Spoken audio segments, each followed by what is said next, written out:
Hey, guess what Oregon just did? They decriminalized the possession of hard drugs such as heroin, cocaine, LSD, and they approved the therapeutic use of psychedelic mushrooms.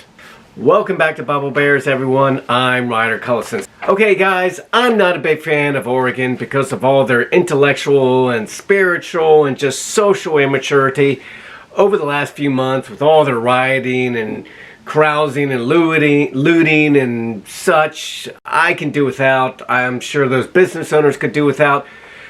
But I want to talk about their decriminalization of hard drugs and my Christian reaction to it. Before I give you my reaction, don't forget to hit that subscribe button and the bell notification so that you will be alerted when I post new videos. Hey, I just saw a video today of Joe Rogan's 10,000 square foot mansion in Texas, and I'd love one day to live in a 10,000 square foot mansion. I'm in Virginia, but Texas, hey, it sounds all right too. Now, Joe Rogan, of course, has over 9 million subscribers, whereas I only have, as of the posting of this video, 253. Now 253,253. So I've got a long ways to go before I can afford a 10,000 square foot mansion. But if you'd be so kind to hit that subscribe button, maybe I could afford a so-so nice 2,000 square foot house. Anyways, thank you. Now back to Oregon.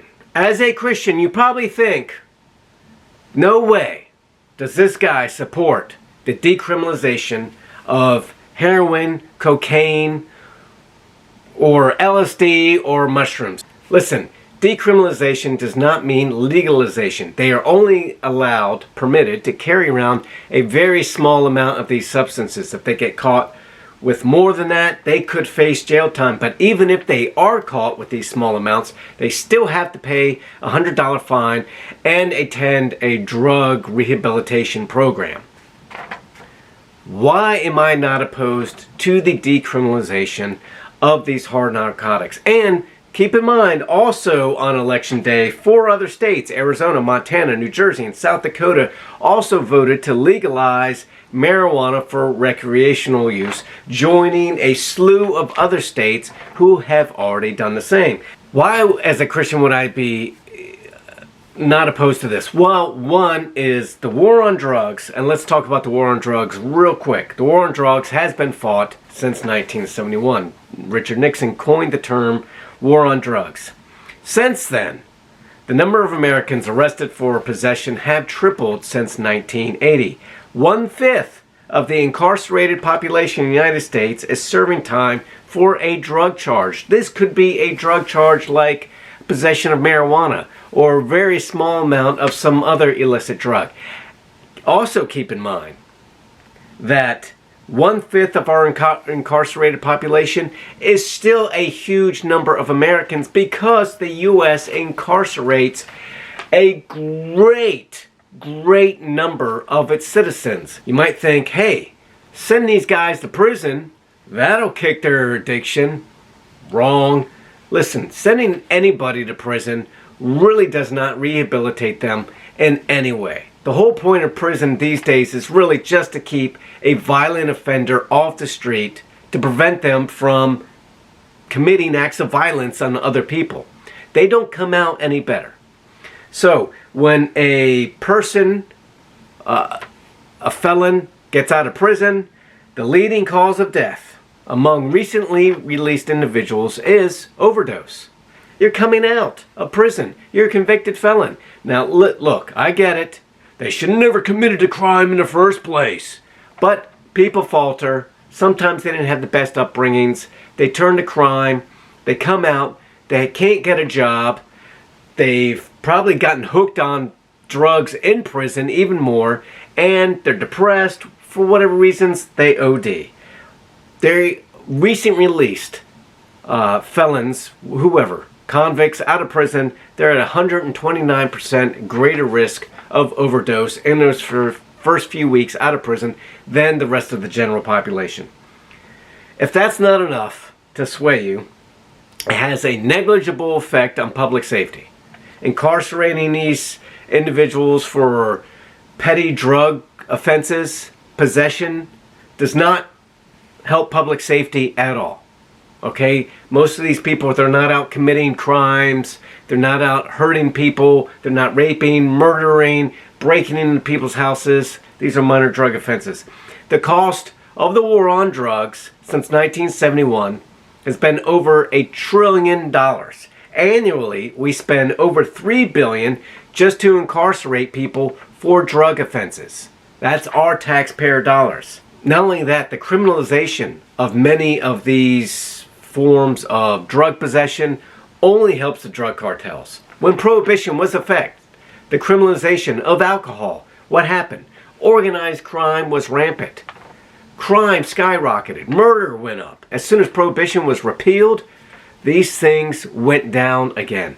Look at what these drug cartels are doing on the streets of America or on the streets of their own countries. Have you ever seen pictures of Juarez, Mexico? People are literally hanging dead bodies from overpasses without heads on.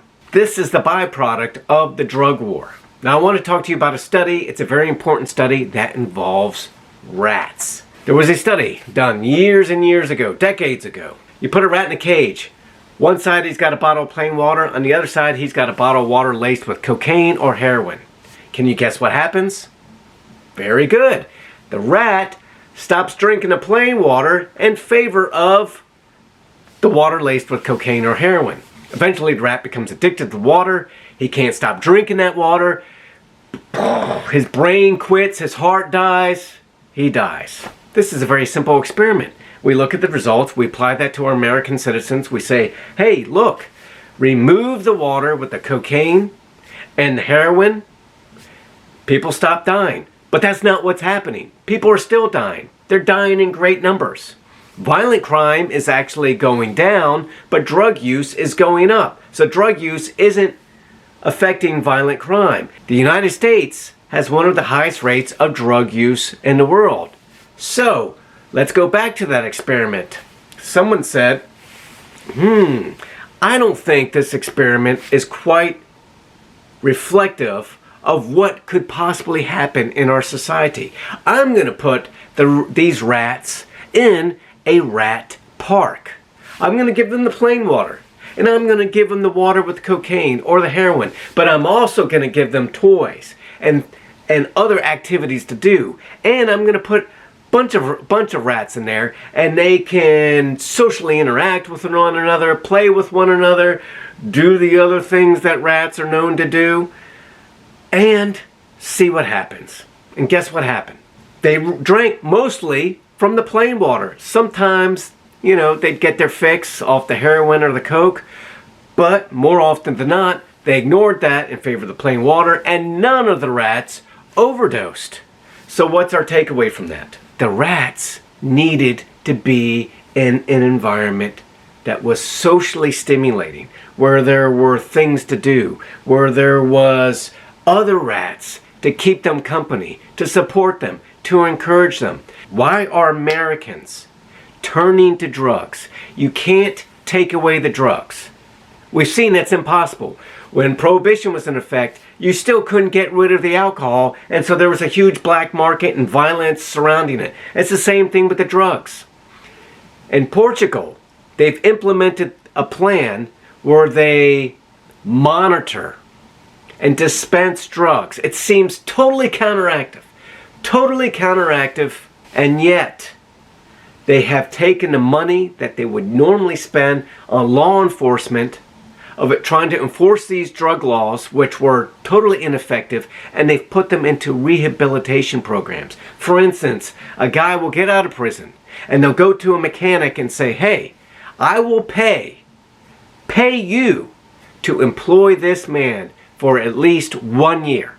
So they take this man, he gets a job being a mechanic, or maybe it's a house painter, whatever. They pay that company to employ him. Why wouldn't they do it? It's free labor now. It's still cheaper than incarcerating him in jail. And now that person has a purpose. They have a purpose in life. and things to do and a social network. And guess what happened? Drug use, even for the people going to get their fix from the government, declined. They weaned themselves off drugs. They got back into society. What Oregon's planning on doing is using the money from their marijuana sales to fund their drug rehabilitation program, in hopes that drug use overall will start to decline, and hopes that less and less people will be incarcerated and they won't be spending money on keeping those people incarcerated, and hopes that the black population who is removed from their household, particularly fathers, and stuck in jails for minor drug offenses, can avoid jail time and remain with their families and hopefully raise their families and break this cycle of black males turning to the streets, selling drugs, doing drugs, and ending up in jail all the time. Hopefully, and the militarization of our law enforcement to battle the cartels. I get what they're happening. But the point of this story is we're trying to remove something and hope that people won't continue to make bad choices. And what we need to do is discover why they're making the bad choices and reach out to them and encourage them and love them and dispel this stigma around people who do drugs. Because there are people who do drugs that have gotten off drugs and turned their lives over to Christ and have become mighty forces for God. Go to church if you have a drug problem. And find a good church, because not all churches are the same. If you go to a church and they tell you to pour out your drink or take off your hat or other simple things that they look down upon, that's probably not the church for you. If they stick their nose up at the tattoos crawling over your face, that's probably not the church for you. You need to go to a church that doesn't care about your tattoos, that doesn't care if you smoke, that doesn't care if you're wearing a hat, that just loves you and wants you in the seat to get fed with the Word of God. Then go to that church, because they'll have plenty of activities and they'll encourage you and support you and fill that hole in your life that you are filling with drug use.